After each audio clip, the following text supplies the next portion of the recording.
Hello, mysterious person behind the screen. So, Spyfall Part 1. Yeah, it was really good, wasn't it?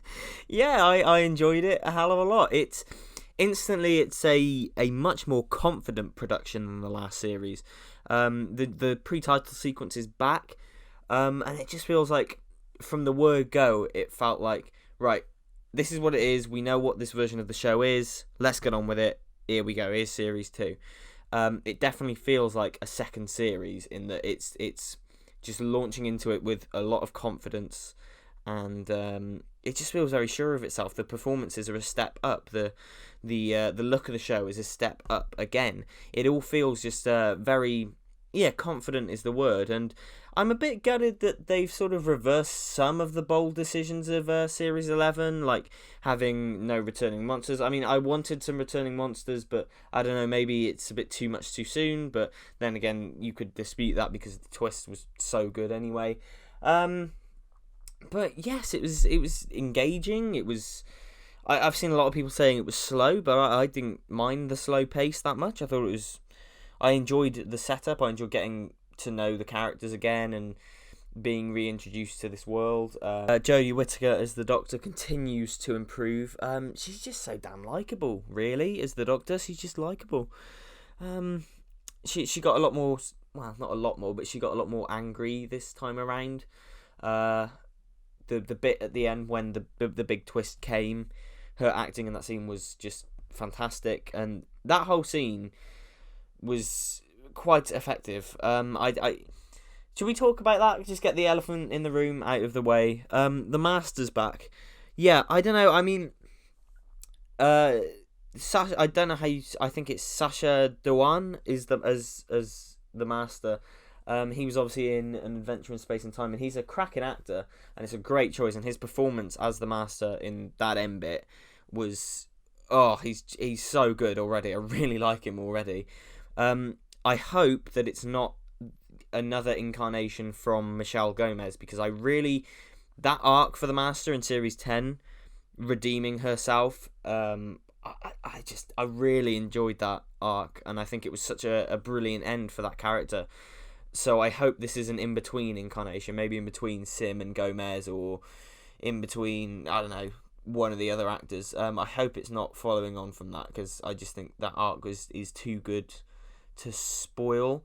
But he looks to be a great Master. I'm looking forward to seeing how the relationship with the Doctor plays out over the course of the next episode. I said, I messaged one of my friends. I said I would actually quite like it if the Master didn't lose next time. Maybe he escaped, and maybe he's like a recurring element over the course of the series as just a continuing pain in the neck for the Doctor and crew. I think that'd be really quite cool, actually, just to have him popping up every now and then. Very season 19, and in general, this whole episode felt like a Davison story, really. There's obviously a lot of 80s elements. I appreciate the return of the tissue compression eliminator.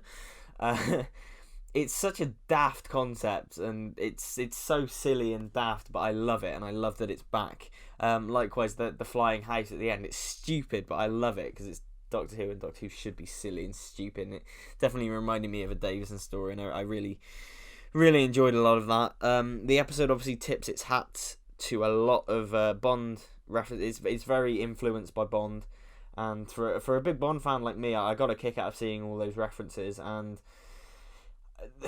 the music when they were entering the party, it felt like straight out of a Bond film. It basically felt like Poundland James Bond theme, and the music in general in this was a lot more Murray Gold like. It was a lot more bombastic and not overbearing, but it was a lot more prominent and actiony than what we got last year with Sagan Akinola's work. Whether that's a good or a bad thing, I guess, is up to you, but I didn't mind it. What else? Lenny Henry as I guess the main villain, but kind of not really the main villain, but one of the villains. Yeah, he was really good. I thought the alien enemy were really quite threatening and menacing, and that scene in the Outback where the lights keep flickering on and off, I thought it was a really well done scene. There's a lot of good tension in that, a lot of good scares, I think. And a lot of people have said the enemy might be the Vord, and I can totally see that. I mean, when I was watching it, I was thinking, that shape of the head. That's definitely. Oh, what is it? And then it was only afterwards I realised, of course, it looks like the Vord. And if they do turn out to be the Vord, cool.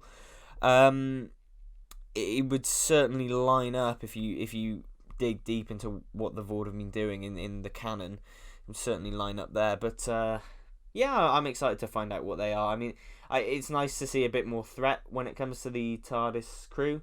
Yaz being quite not traumatized, but shaken up by her experience is good, because it's last year there wasn't. Although I really enjoyed Series 11, there wasn't a lot of serious danger for the companions. There wasn't a lot of danger where you believe that they might actually not make it out of this alive, and we had that with Yaz when she got sort of taken into that weird subspace with all the tentacles and stuff. Really cool design, by the way. Yeah, I really enjoyed part 1 of Spyfall. I'm looking forward to part 2. I guess it's kind of hard to judge the story as a story until I've seen the second part, but the cliffhanger was excellent. It's really nice to see another two-parter again, because I really like the cliffhangers. So yeah, I'm looking forward to the second part. So what did you think of Spyfall? Whatever you thought, comment below, and I'll see you in my next one. Take care now.